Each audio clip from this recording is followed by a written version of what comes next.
o livro de Gênesis há pouco tempo atrás e eu me deparei quando Deus aparece para Jacó e diz assim: eu sou o Deus de Abraão, eu sou o Deus de Isaac. E quantas vezes Jacó se referia ao Deus Jeová como Deus de Abraão e como Deus de Isaac. E Jacó é um grande exemplo desse homem que tem que separar-se emocionalmente, fisicamente, financeiramente, quando ele sai e ele tem que ir para longe. E é distante então que ele tem um encontro com Deus.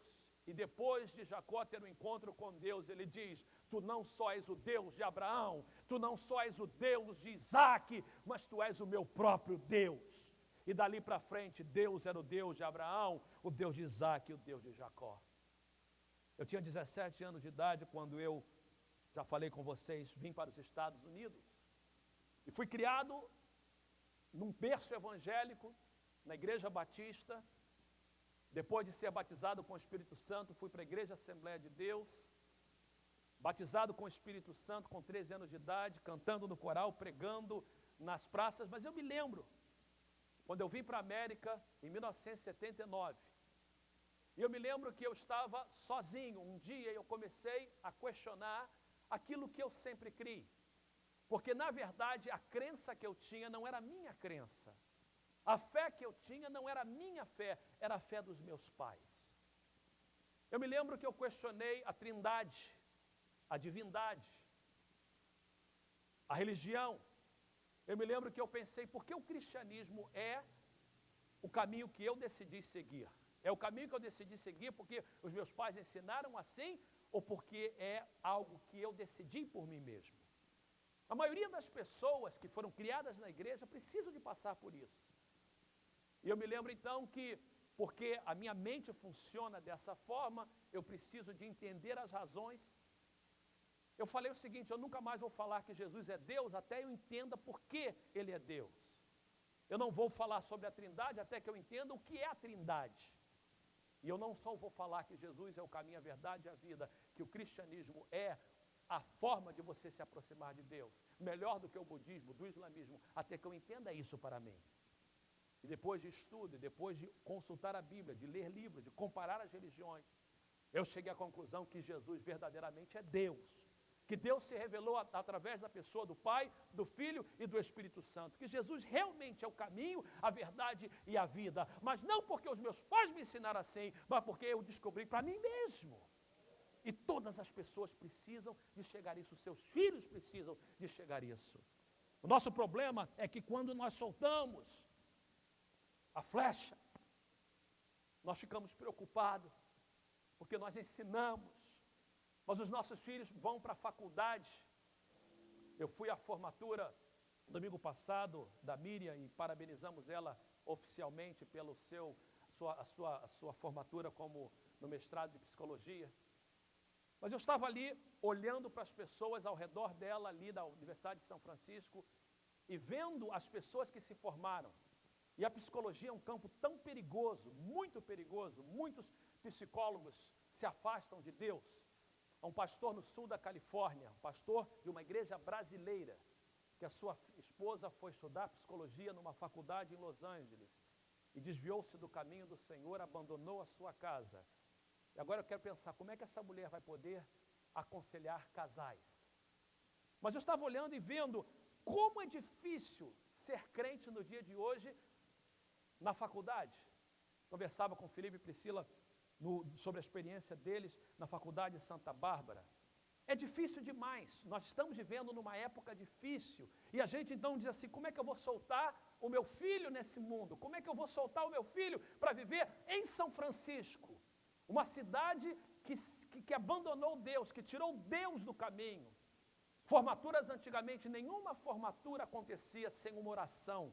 Em nenhum lugar naquela formatura houve um momento para mencionar Deus ou agradecer a Ele por aquilo no coração das pessoas que estavam presentes. Mas essa é a realidade do dia de hoje. E a gente então pensa, como é que vai acontecer com essa flecha? Eu quero te dizer uma coisa, ensina o menino no caminho que deve andar. Quando ele se envelhecer, ele não vai se desviar dele. Pais e mães, eu venho trazer uma palavra de esperança para você. O trabalho que você fez, o trabalho que você teve trazendo eles para a igreja, trazendo para a escola dominical, trazendo ele para fazer como ontem nós tínhamos 20 jovens que estavam aqui fazendo a classe 201 comigo. Eu agradeço a Deus por cada um deles, porque o trabalho nosso não é vão no Senhor. Os nossos filhos vão servir ao Senhor, os nossos filhos vão chegar a essa individualidade emocional e espiritual, e eles vão ser o Deus de Fernando, o Deus de Teresa, será o Deus do Felipe, será o Deus da Gabe, o meu Deus será o Deus dos meus filhos e dos meus netos, porque eu e a minha casa vamos servir ao Senhor, e essa promessa é para você também. Mas é importante que a gente deixe, nós como pais, nós queremos controlar. Eu sou pai e eu sei disso. Mas a Bíblia diz que tem que deixar. E esse deixar é físico, é emocional, é financeiro e é espiritual. Por último diz, deixar ao homem. Só o homem não, a mulher também. É claro que a passagem fala tanto do homem como a mulher.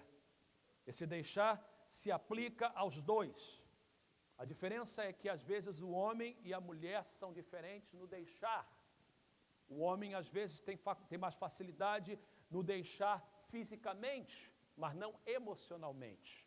Às vezes a mulher tem mais facilidade em deixar emocionalmente, mas não fisicamente. Mas a palavra de Deus diz que os dois têm que deixar. A gente agora falando um pouquinho de sogra, a gente ouve muita piada a respeito de sogra, principalmente da sogra do homem. E as piadas são tantas, eu me recordo de uma que o pastor Gênio me contou, que a mulher reclamava do seu esposo, dizendo sempre, tudo da sua família é melhor, você gosta tudo da sua família, você acha que a sua família é tudo melhor. E ele disse assim, não, isso não é verdade, eu gosto muito mais da sua sogra do que você da minha. Caiu a ficha? A verdade é que a maioria dos problemas não é entre a sogra do homem, mas na verdade é a sogra da mulher, porque são duas mulheres. Duas mulheres, e eu quero pedir perdão às mulheres, mas duas mulheres é coisa complicada. O negócio é meio complicado. E geralmente, principalmente, vamos falar da nossa estrutura, da nossa forma de ser, latinos e brasileiros. As mulheres têm dificuldade. A mãe brasileira, a filha casa e ela continua achando que isso tem que continuar, e o filho casa. E a Bíblia diz então que essa diferença precisa de ser trabalhada, e é por isso então que nós temos mensagens como essa. É por isso que a gente tem pequenos grupos na nossa igreja. Eu estava no pequeno grupo na quarta-feira e agradeci a Deus pela nossa igreja, pelo tipo de ensino, quantas pessoas que participaram dos pequenos grupos na quarta-feira passada e entenderam 1 Coríntios 7 como nunca tinham entendido antes.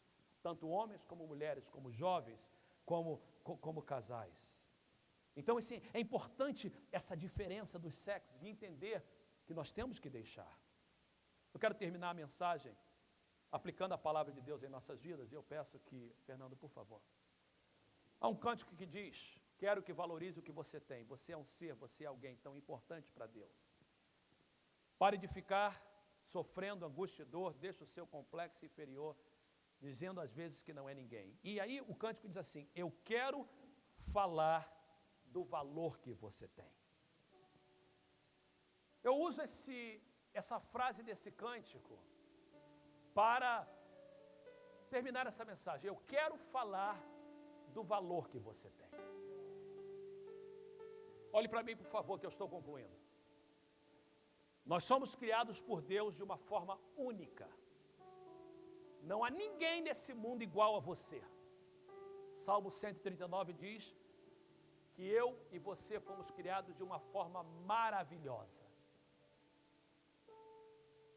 Meus filhos Felipe e Priscila foram ao médico essa semana e Felipe me mandou a foto do próximo Carvalho. Não sei se é menino ou menina, mas quando eu vi aquela foto, eu recebi no escritório e como um bobo fui de sala em sala mostrando a todo mundo no escritório. Mandei para meus amigos. E eu vi aquela criancinha E a informação que eu tinha, aquela criança tem 4 centímetros. 4 centímetros.